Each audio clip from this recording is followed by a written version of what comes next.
Buenas tardes, profesor. Somos el Green Team de Obligaciones, conformado por Carlos Arana Quique. Natalia Herrera, Bando. Encarnación, Pau García. Saiko Tawada, Víctor José. Profesor, vamos a proceder a narrar el caso número 2 respecto al daño extrapatrimonial y nexo causal. Nos hablan que Carlos sufre un accidente de tránsito causado por un conductor que no respetó una señal de alto. Además de las lesiones físicas, Carlos experimenta ansiedad y estrés postraumático debido al accidente. Respecto a la pregunta número 1, nos habla qué tipo de daño ha sufrido Carlos además del daño físico. En este caso, además del daño físico, ha sufrido un daño psicológico, que es a través de la ansiedad y el estrés postraumático. La ansiedad será como una respuesta emocional que puede manifestar preocupación en cualquier momento que se encuentre. Supongamos que Carlos, después de este incidente, vaya caminando normal por la calle y recuerde ese evento normal, ese evento que le causó esos daños, y puede sufrir un estrés en plena calle, ¿no? Como también el estrés postraumático, que nos habla sobre una condición psicológica que se caracteriza sobre todo por recuerdos intensivos, como lo había manifestado, ¿no? Como producto de traumas del incidente que se había causado. Respecto a la pregunta 2, ¿cómo se puede establecer el nexo causal entre el accidente y el daño extrapatrimonial? Se puede decir que la conducta ilícita ha sido no respetar las señales de tránsito por parte del conductor. En este caso, el daño extrapatrimonial que es causado para Carlos tendría que presentar él lo que son las pruebas médicas, tanto corporales como psicológicas, para que pueda él dar noción de lo que ha sido dañado en el accidente que ha tenido. Para ello, tiene que tener una entrevista, claro, con un médico, para que pueda él demostrar los daños que ha sufrido en cuanto al accidente que ha tenido. Una pregunta número 3 nos dice, ¿qué compensaciones puede reclamar Carlos? Ok, vamos a retornar de lo que hemos hecho en la clase, ¿no? Puede reclamar tipos de daños, dos tipos de daños, daño emergente y procesante, pero en este caso nos vamos a basar al daño emergente. ¿Por qué? Porque según el caso,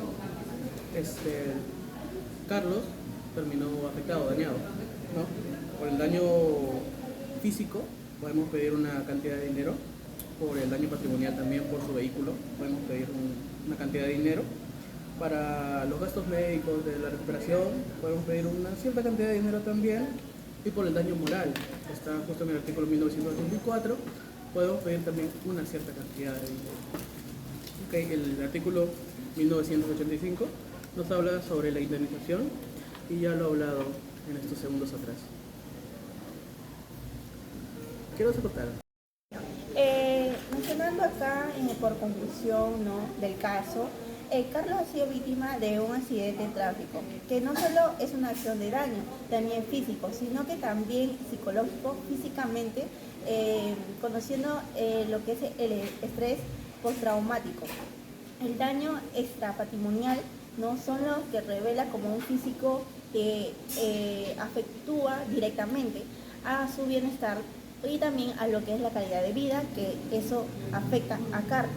En este caso, resalto que la importancia de establecer un anexo causal claro entre los accidentes, como claro el accidente y el daño, a través de las pruebas tanto médicas y tanto psicológicas, que mediante las médicas redactan a lo que Carlos ha sufrido, y psicológica que da mención la psicóloga cómo Carlos ha sufrido el daño y psicológicamente ha quedado. Finalmente, Carlos tiene el derecho de reclamar una compensación de tanto patrimoniales como extrapatrimoniales. Esta debe ser cubrir no solo por los gastos de médicos y materiales, sino también como un suficiente emocional que él ha tenido y ha estado causado, ¿no? Muchas gracias. Bueno, ahora vamos a empezar con la explicación de cómo hemos llegado a cada respuesta. Empezando por la primera, de qué tipo de daños ha sufrido Carlos además del daño físico. Sabemos que cuando una persona tiene un daño, un accidente de tránsito, le puede causar daños psicológicos. En este caso es lo que le pasó a Carlos. Él sufrió traumas postraumáticos, estrés postraumático, perdón, e incluso eso le causó ansiedad, causándole traumas a lo largo de su vida, y que ello se debe justificar a través de una indemnización moral. Ya, ahora yo les voy a pasar a explicar cómo llegamos a la respuesta. Justamente basándonos en el artículo 1985, que nos dice la indemnización comprende las consecuencias que deriven de la acción u omisión generadora del daño, incluyendo lucro cesante, el daño de la persona y el daño moral. ¿Ok? Justamente en un artículo anterior podemos ver que el daño moral está especificado. Nos dice, el daño moral es indemnizado considerando su magnitud y menoscabo producido por la víctima.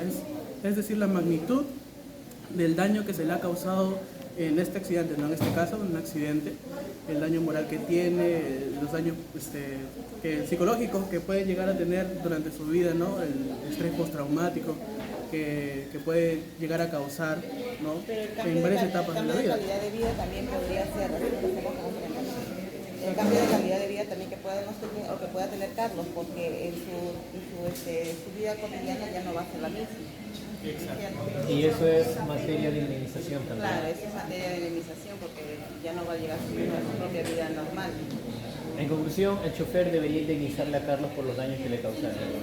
No solamente físicos, sino también los daños morales. Los daños psicológicos y por daños. Gracias, profesor.